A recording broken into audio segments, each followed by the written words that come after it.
বকেয়া পারিশ্রমিকের দাবিতে জলমিত্রদের অবস্থান ধর্মঘট অনুষ্ঠিত হলো জেলা পরিষদ কার্যালয়ে। বিগত 2 মাসের বকেয়া পারিশ্রমিক পরিশোধের দাবিতে পিএইচই অস্থায়ী কর্মচারী পরিষদের 776 জন সদস্য বুধবার বেলা 12টা থেকে জেলা পরিষদ কার্যালয়ে অবস্থান ধর্মঘট শুরু করেন। আমাদের দাবি ন্যায্য দাবি, আমাদের দাবি মানতে হবে সহ নানা স্লোগানে মুখরিত হয় এলাকা। দীর্ঘ আলোচনার পর জেলা পরিষদের সিইও আগামী ফেব্রুয়ারির প্রথম সপ্তাহে বকেয়া পারিশ্রমিক মেটানোর প্রতিশ্রুতি দিলে বেলা 2টায় প্রতিবাদ প্রত্যাহার করা হয়। জেলা পরিষদের চেয়ারম্যান জানান, ইচ্ছাকৃতভাবে বেতন বন্ধ করা হয়নি এবং দ্রুত সমস্যা সমাধানেরও চেষ্টা করা হবে। এদিন বিভিন্ন জেলা পরিষদ সদস্যরা জলমিত্রদের দাবিকে সমর্থন জানান এবং স্বল্প বেতনে তাদের জীবনযাপনের কষ্টের বিষয়টি তুলে ধরেন। প্রতিবাদ কর্মসূচিতে পিএইচই অস্থায়ী কর্মচারী পরিষদের নেতৃত্ব ও সদস্যরা উপস্থিত ছিলেন। এদিন অনেকেই উপস্থিত ছিলেন। এর মধ্যে ছিলেন পিএইচই অস্থায়ী কর্মচারী পরিষদের সভাপতি সুদীপ দাস, সম্পাদক খায়রুল ইসলাম লস্কর, মুখ্য উপদেষ্টা দুলন মজুমদার। এছাড়াও সদস্য ছিলেন নিবু নাথ, সেলিম আহমেদ, শামু পাল, সৌমেন দে, বিকি দাস, শাকির আহমেদ, গণেশ দাস, মুস্তাক আহমেদ, মহিদুল আলম, বদরুদ্দিন লস্কর, মনোজ কুমার নাথ। ধন্যবাদ। আর দেখুন, আমি যেহেতু ইলেক্টেড হওয়ার পর থেকে আমি তার মানে বেতন ক্লিয়ারলি আমি অ্যাডভান্স দিয়া দিছি। তার মানে আমি কোনো বন্ধ করছি না, কোনো কিছু মানে জেলা পরিষদের কোনো কিছু আমি মানে কোনো পেন্ডিংও রাখছি না এখন পর্যন্ত। আর ই মান্তরখানে বন্ধ করা হয়েছে কারণ আমি আমার পার্সোনাল ভাবে আমি বন্ধ করছি না, সেটা হচ্ছে জেলা পরিষদ আর এপি প্রেসিডেন্ট সবে মিলিয়া অফিসিয়াল ভাবে এটা বন্ধ করা হয়েছে। কারণ হাইলাকান্দি ডিস্ট্রিক্টে অনেক কাজ মানে এই পঞ্চায়েতের কাজ মানে স্টার্ট হয়েছে না, সেই জন্য। আর এটা যে আমাদের মানে জেলা পরিষদের 50% মানে টাকা ওদের মানে পেমেন্টে দেওয়া হয়, তার জন্য সবাই মিলিয়া ওটা বন্ধ করা হয়েছে। আর আমি খুবই দুঃখিত, এই দেন তারা 7,500 বেতন পায় আর এই 7,500 তারা চাকরি করে আর সেটা বন্ধ করা হয়েছে, সেটার জন্য আমি অসংখ্য দুঃখিত। আর এটা কি সমাধান করার জন্য আমি আমি এই ব্যাপারে সিওর সাথে আলোচনা করব যাতে তারা এই সমাধান মানে প্রবলেমটা দ্রুত চেষ্টা করব সমাধান করার জন্য। আজকে এই অনশন ধর্মঘটের কারণটা হইলো মেনুটা হইলো আমরা 7,500 টাকা যে একটা মান্থলি স্যালারি আছে, এই স্যালারিটা আমরা আজকে গত 2 মাস 3 মাস থেকে স্যালারিটা পাই না। আজকে আপনারা চিন্তা করুন যে আমরা আসাম সরকারের আমরা নাগরিক, আমরা এই দেশের নাগরিক হইয়া আমরা গভর্নমেন্ট সরকারি হইয়া প্রাইভেট জব করিয়া মানে করিয়া 7,500 টাকা বেতন ওটা দিতে পারেন না।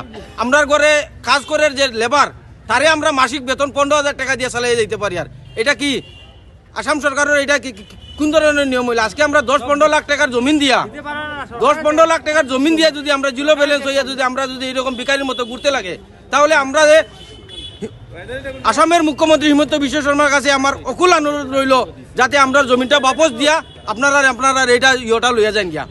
আমরা লাগতো না, আমরা লেনটা কালি করুন কইয়ার বেলা গাইয়া পূজার সময় কইয়ার বিক্রি করবো, বাঘর পালাইয়া রোজা মাসের সময় বাঘর বিক্রি করবো। এইরকম বত্তাবাজি করিয়া আমরা যে লাস্ট 10-15 লাখ টাকার জমিন দিয়া আমরা এইরকম করাটা কিরকম? আজকে আমার ঘরের লেবার ডে আমি 15,000 টাকা মান্থলি দেই, 15,000 টাকা মান্থলি দেই আমার ঘরের লেবার ডে। আর আমরা 7,500 টাকা বেতন পাইতে হইলে আমরা ফ্লোমিটার আপডেট দিতে লাগে, ডিউটি করতে লাগে, আর এরকম দণ্ডা ধরতে লাগে। এটা কোন দেশের নিয়ম? কোনটা হইলো? এটা ভারতের ইয়ে হইল নি? এটা আসামের ইয়েটা হইল নি? এটার কাছে আমি বিনম্র অনুরোধ করি আর আমরা সুনজরে দেখুন, আমরা আসাম গভর্নমেন্টের কাছে বারবার রিকোয়েস্ট করি আমরা কাছে সুনজরটা দেখুন। আমরা গ্রাম্য পাবলিকের কতটা মাত শুনতে লাগে, আজকে জল দেয় না করে মানুষের কতটা খারাপ বলা মারতে লাগে আমরা লোকে। আজকে আমরা অবস্থান ধর্মঘট করছিলাম পিএইচই অস্থায়ী কর্মচারী পরিষদের হাইলাকান্দি জেলা কমিটির পক্ষে। প্রায় 500 শতাধিক জলমিত্র আমাদের উপস্থিতি ছিল সেখানে। তাই আমরা আজকে আমাদের ন্যায্য দাবি যে ডিসেম্বর মাসের রিমুনারেশন এবং এরিয়ার পেমেন্টের আরেকটা দাবিও আছে আমাদের জলমিত্রদের। কিছু মানুষের কিছু জলমিত্রের মধ্যে আমরা 776 জন জলমিত্র আছি হাইলাকান্দিতে। তার আজকে আমরা যে উদ্দেশ্য নিয়ে এখানে বসেছিলাম আন্দোলনটা প্রত্যাহার করার মানে করেছি কি কারণে, সেটা আমরা আজকে সিও ম্যাডামে আমরা এই আন্দোলন স্থল থেকে, যেহেতু আমরা 3টা অবধি আন্দোলন ছিল আমাদের টাইম, নির্দিষ্ট টাইম পৌঁছার আগে উনি 2টার সময় আমাদেরকে ডেকে নিয়ে উনার চেম্বারে, শুধু উনি নয় আমাদের জেলা পরিষদ চেয়ারম্যান থেকে শুরু করে জেপিসি মেম্বার যারা আছেন এবং এমএলএও ছিলেন, সবাই আমাদেরকে নিয়ে 5 জন প্রতিনিধিকে নিয়ে প্রথমে আলোচনায় বসেন।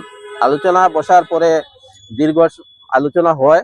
এই টেকনিক্যাল প্রবলেম যেটা আছে, ডিপিসি মিটিং বলে, জেলা পরিষদের যেটা ফান্ড ট্রান্সফার করার কথা, সেই ডিপিসি মিটিংটা না হলে মানে কোনো অবস্থায় ফান্ড ট্রান্সফার করা সম্ভব হয় না, সেটা ওনারা বলছেন।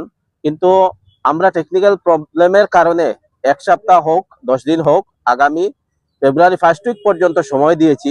ওনারা মানে সেই আশ্বাসটা দিয়েছেন যে আগামী 10 তারিখের মধ্যে আমাদের জলমিত্রদের রানিং 2 মাসের পেমেন্ট যেটা আটকে রয়েছে সেটা একসাথে দিয়ে দেবেন। সেই আশ্বাস পেয়ে আজকে আমরা এই আন্দোলন স্থল থেকে আমাদের জেলা পরিষদকে সম্মান জানিয়ে আমরা আন্দোলন প্রত্যাহার করলাম। আরো একটি কথা বিশেষভাবে রয়ে গেছে, যদি আমাদের এই দাবি সম্পূর্ণভাবে ওনারা 10 তারিখের মধ্যে যদি কমপ্লিট না করেন, যেটা আমাদের বেতন নিয়ে যেটা রিমুনারেশনে বন্ধ আছে যে 2 মাসের, সেটা যদি ওনারা পূর্ণাঙ্গভাবে সমাধান না করেন, তাহলে আমরা 10 তারিখ পরে আবার আলোচনা করে আমরা হাইলাকান্দি জেলা পরিষদে বৃহত্তর আন্দোলনের মানে চেষ্টা চালিয়ে যাব। না, এটা এটা হলো অবস্থান ধর্মঘট। অবস্থান ধর্মঘট একটা টাইম দেওয়া হয়, আমরা দিয়েছিলাম 11টা থেকে 3টা পর্যন্ত। হ্যাঁ, দেওয়ার পরে আপনারা দেখেছেন আমরা 500-র অধিক আমাদের জলমিত্র এসেছে। কিছু সংখ্যক জলমিত্র আসে নাই আর্থিক অবস্থার কারণে, আমাদের জলমিত্র অসুবিধার কারণে এসে নাই। এরপরে আমাদের এই অবস্থান ধর্মঘটকে সম্মান জানিয়ে জেলা পরিষদ সদস্য আফতাবউদ্দিন লস্কর, জেলা পরিষদ সদস্য দিলওয়ার হোসেন বড়ভূইয়া, জেলা পরিষদ সদস্যর প্রতিনিধি কবির এবং জেলা পরিষদ সদস্য ওর প্রতিনিধি অঞ্জন নাথ এবং মান্না খান চেয়ারম্যানের প্রতিনিধি এবং কাটলিচড়া থেকে আমাদের বিধায়ক এসেছেন। ওনারা এসে এর আগে আপনারা দেখেছেন সিও ম্যাডামে আমরা একটা দাবি দিয়েছিলাম যে সিও ম্যাডাম এখানে আসার জন্য। সিও ম্যাডাম এখানে এসেছেন এবং উনি বলেছেন একটি টেকনিক্যাল প্রবলেম, আগে যে ডিপিসি ছিল, ডিস্ট্রিক্ট প্ল্যানিং কমিটির যে মিটিং ছিল আগের 24-25-এর, সেই পয়সাটা শেষ হয়ে গেছে। নতুন ডিপিসি না হওয়ার জন্য খালি কেবলমাত্র জলমিত্রদের অসুবিধা নয়, গ্রামের বিভিন্ন অসুবিধা হচ্ছে। তারা আমাদের এক প্রতিনিধি দল, আমাদের সেক্রেটারি খায়রুল ইসলাম লস্কর, আমার প্রেসিডেন্ট সুদীপ দাস, আমার সেলিম দা, আমার নেবুদা, আমার বিকি, আরো আমরা গিয়েছিলাম একটা প্রতিনিধি দল। ম্যাডাম সুন্দরভাবে আমরা ম্যাডামকে করজোর করে আমরা বলেছি যে আপনার ডিপিসি হোক না হোক সেটা আমরা দেখবো না, কিন্তু ম্যাডাম বলিয়েছেন এটার লগে জিপিসি সম্পূর্ণ দায়ী, আর এই পয়সাটা যদি জিপিসি না হয় রিলিজ হবে না, ম্যাডামর তহবিলে আসবে না। তাই ম্যাডাম উপযুক্তভাবে সম্মান দিয়ে আমাদের কথায় সাড়া দিয়ে, আপনারা দেখেছেন ম্যাডাম নিচে এসেছেন, আমাদের বিধায়করা সব বলেছেন যে আমরা কথা দিচ্ছি ফেব্রুয়ারি প্রথম সপ্তাহের মধ্যে ডিপিসি করে আমরা বেতন পাবো ডিসেম্বরের মাসে, তৎসঙ্গে জানুয়ারি মাসেরও বেতন একসঙ্গে দিয়ে দিবেন। এটার জন্য আজকে আমরা অবস্থান ধর্মঘট প্রত্যাহার করলাম। আপনার জ্ঞাতার্থে আবার বলছি, যদি আমাদের ফেব্রুয়ারি প্রথম সপ্তাহে ডিপিসি না হয়, আমরা আবার হাইলাকান্দি জেলা জলমিত্র অ্যাসোসিয়েশন মিটিং করে আমরা আরো, জেলা পরিষদ সদস্যরা বলেছেন আমরা লগে থাকবে, আমরা আরো বৃহত্তর আন্দোলন করব। প্রথমে তো আপনারা জানেন যে আজকের দিন পঞ্চায়েতের যে অবস্থা, ফার্স্ট 5 মান্থ অলরেডি হয়ে গেছে। 15 ফাইন্যান্স প্ল্যান এমজিএন নগর অ্যাপ্রুভেল বলে কিচ্ছু হয়েছে, সেটা একটা ডিস্ট্রিক্টের উন্নয়ন ব্যর্থ,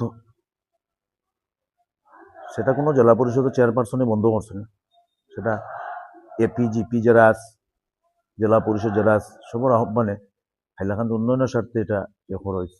এটা জেলা পরিষদ অফিসে বন্ধ করছে, মহোদয় আছে, জলমিত্র যারা আসলা তারা মধ্যে আমার এখানে আইসে না, ইয়া তারা লগে আলাপ আলোচনা হয়েছে।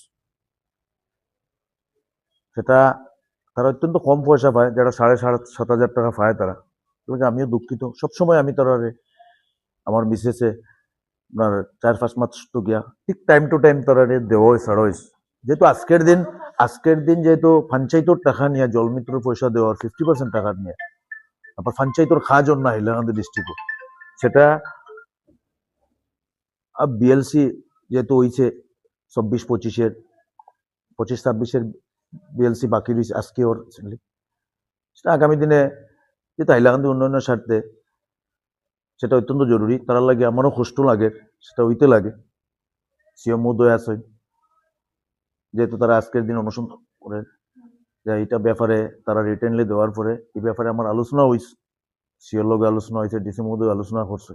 রিসেন্টলি তারা আজকে রিটেন দেওয়ার পরে বিশেষ করে আশ্বাস করে দেখি আর কিতা করা, বিশেষ করে এখন রাজনৈতিক ব্যক্তিত্বর কারণে এই ধরনের পদক্ষেপ তারা লইতে বাধ্য হয়েছে।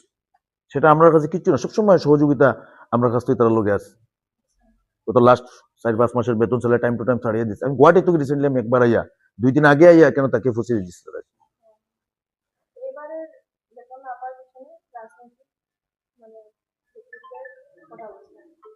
সেটা হাইলাকান্দির উন্নয়নের স্বার্থে সেটা অত্যন্ত জরুরি। ডিএলসি বা বিএলসি ওয়ার্ক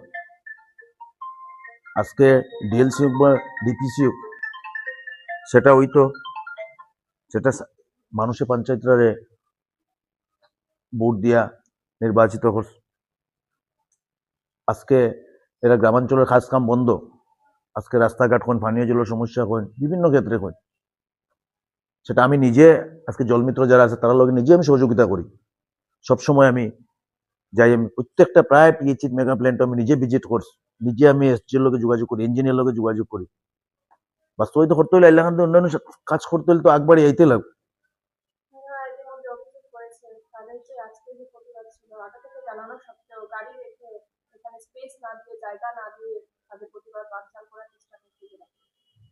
সেটা এরকম কিছু না, তারা যেহেতু এখানে জেলা পরিষদের সামনে ধর্ণা বইছে, সবাইরে ধন্যবাদ দেওয়ার যে আজকের দিন তারা বইছে, তারা তথ্য তারা রিটেনলি দিলে সিএম মহোদয় ডিসি লোক আলোচনা করিয়া তারা একটা কিতা করা যায়। সব জেলা পরিষদের প্রতিনিধি কি বলেছেন সেটা আমি শুনিনি, ওনার বক্তব্যের উপর আমার বক্তব্য দেওয়াটা অনুচিত, প্রথম কথা। দ্বিতীয় কথা হয়েছে জলমিত্র যেটা দাবি রয়েছে ওনার ন্যায্য যেটু পাওনা শ্রমিকের, সেটা আমার পূর্ণ সমর্থন রয়েছে। কারণ জেলা পরিষদে বিগত দিন থেকে আপনারা দেখেছেন টেকনিক্যালি একটা রাজনীতি চলছে। এই রাজনীতির কারণে হাইলাকান্দির জলমিত্র হোক বা অন্যান্য পঞ্চায়েত রাজ কাম একদম স্তব্ধ। কিন্তু আমি যারা এই বিষয়ে রাজনীতি করেছেন বা রাজনীতির একটা ব্যক্তির স্বার্থ নিয়ে আসি যেটা ওঠানো যেটা চক্রান্ত চলছে সেটা আমি ঘৃণা করি এবং সেই ধরনের কাজকে আমি বিরত থাকতে আমি আহ্বান জানাই। কারণ আপনারা জানেন যে পঞ্চায়েত রাজে যারা আমাদেরকে প্রতিনিধি নির্বাচিত করেছেন, মানুষের আস্থা আমাদের উপর আছে, বিশ্বাস আছে, আমরা কিছু একটা মানুষকে করব এবং করে দেখাবো। কিন্তু এই বিষয়ে আমি দেখেছি হাইলাকান্দি জেলা পরিষদ নিয়ে প্রথম দিন থেকে আজ অবধি যে রাজনীতি, এটা উন্নয়ন স্তব্ধ, ডেভেলপমেন্ট স্তব্ধ, ন্যায্য পাওনা থেকে বঞ্চিত, মানুষের অধিকার থেকে বঞ্চিত পঞ্চায়েত রাজের যেটা পরিস্থিতি হাইলাকান্দি হয়েছে, সেটা আমি ব্যক্তিগত হিসাবে, আমি সংগঠন করা মানুষ হিসাবে আমার বিরক্ত লেগেছে। গতিকে আমি ভাবি সেই ধরনের রাজনীতিতে বা সেই ধরনের কাজকর্মে আমার কোনো ধরনের ইনভলভমেন্ট থাকবে না এবং আমি ভবিষ্যতেও এই ধরনের কাজে আমি ইনভলভমেন্ট থাকিনি। এবং আমি আজকের যে জলমিত্র যেটা আন্দোলন, এই আন্দোলনকে আমি পূর্ণ সমর্থন জানাই এবং ওনারা যে ধরনের পদক্ষেপে যাবেন তাদের সাথে আমি আছি এবং ভবিষ্যতে থাকবো।